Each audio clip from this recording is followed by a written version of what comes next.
Kingdom, where we're reading the Bible every single day. If you're watching on YouTube, make sure that you subscribe and comment so that you don't miss anything, so you get all the notifications when we go live to read the Bible. If you're watching another platform, you can go to YouTube. It's at Reveal His Kingdom. And regardless of the platform that you're watching on, at the end of each psalm, I ask a question for you to consider. We're going to be reading Psalms 58, 59, and 60 today, but in the comment section, I'll put the questions to consider after each of the psalm to help you renew your mind, help you get closer with God, and hear what he has to say for yourself. Today we're going to be in Psalms 58 through 60, and King David is going to reveal how to renew your mind even though you may be facing injustice or opposition like he was, or discouragement.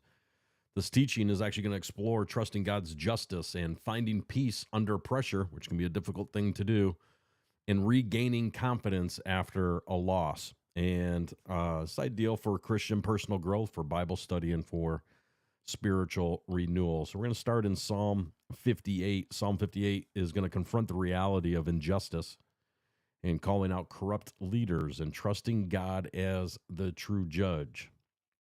Psalm 58, justice. Do you rulers know the meaning of the word?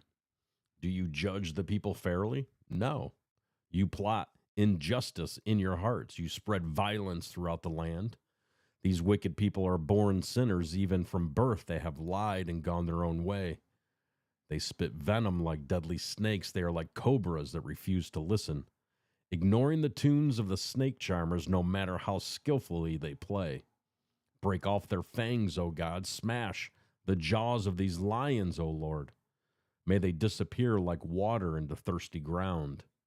May their weapons make their weapons useless in their hands. May they be like snails that dissolve into slime, like a stillborn child who will never see the sun. God will sweep them away, both young and old, faster than a pot heats over burning thorns. The godly will rejoice when they see injustice avenged. They will wash their feet in the blood of the wicked. Then at last everyone will say, there truly is a reward for those who live for God. Surely there is a God who judges justly here on earth. That is Psalm 58. And even though evil may seem powerful, this Psalm 58, affirms that God will ultimately uphold righteousness and he'll bring justice to the earth. A question to consider after reading Psalm 58 would be this: how do you respond when you witness injustice? Do you seek personal revenge, or do you trust God's righteous judgment? How do you respond when you witness injustice? Do you seek personal revenge or trust God's righteous judgment? Now let's read Psalm 59. Psalm 59, this is a desperate yet confident prayer for deliverance. It's actually written from a place of threat and fear and pursuit. Psalm 59, rescue me from my enemies, O God. Protect me from those who have come to destroy me. Rescue me from these criminals. Save me from these murderers. They have set an ambush for me. Fierce enemies are out there waiting, Lord, though I have not sinned or offended them. I have done nothing wrong, yet they prepare to attack me. Wake up. See what is happening and help me. O Lord, God of heaven's armies, the God of Israel, wake up and punish those hostile nations. Show no mercy to the wicked traitors. They come out at night snarling like vicious dogs as they prowl the streets. Listen to the filth that comes from their mouths, their words cut like swords. After all, who can hear us? They sneer. But Lord, you laugh at them. You scoff at the hostile nations. You are my strength. I wait for you to rescue me, for you, O God, are my fortress. In his unfailing love, my God will stand with me. He will let me look down in triumph on all my enemies. Don't kill them, for my people soon forget such lessons. Stagger them with your power and bring them to their knees, O Lord, our shield. Because of the sinful things they say, because of the evil that is on their lips, let them be captured by their pride, their curses, and their lies. Destroy them in your anger. Wipe them out completely. Then the whole world will know that God reigns in Israel. My enemies come out at night, snarling like vicious dogs. As they prowl the streets, they scavenge for food but go to sleep unsatisfied. But as for me, I'll sing about your power. Each morning I will sing with joy about your unfailing love. For you have been my refuge, a place of safety when I'm in distress. O my strength, to you I sing praises, for you, O God, are my refuge, the God who shows me unfailing love. That is Psalm 59. And here, King David models how to move from anxiety to praise by anchoring his mind in God's unfailing love and his protection. Question to consider after reading Psalm 59 would be this.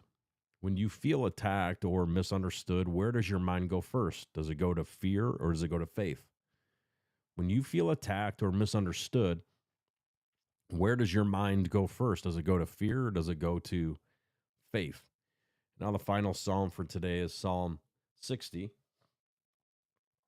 Psalm 60 is basically, it reflects a nation that's in distress, wrestling with defeat, while also seeking renewed confidence in God's promises.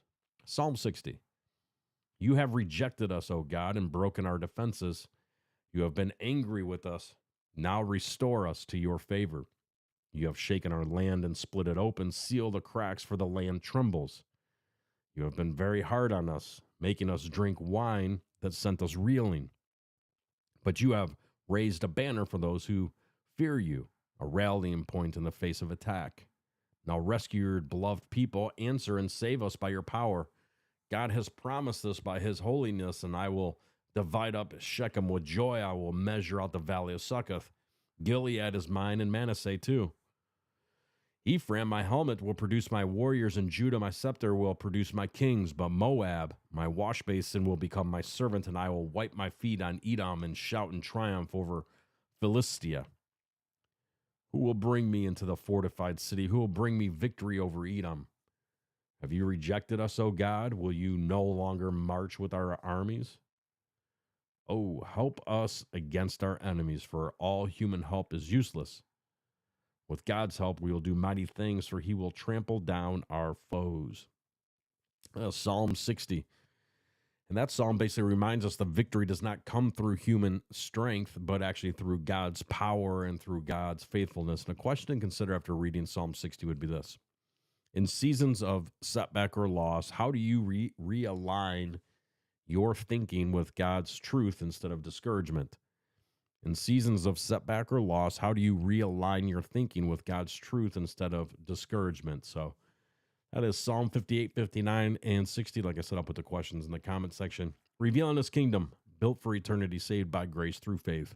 Jesus is King of Kings, and he is Lord of Lords, and I pray you have an extremely blessed day.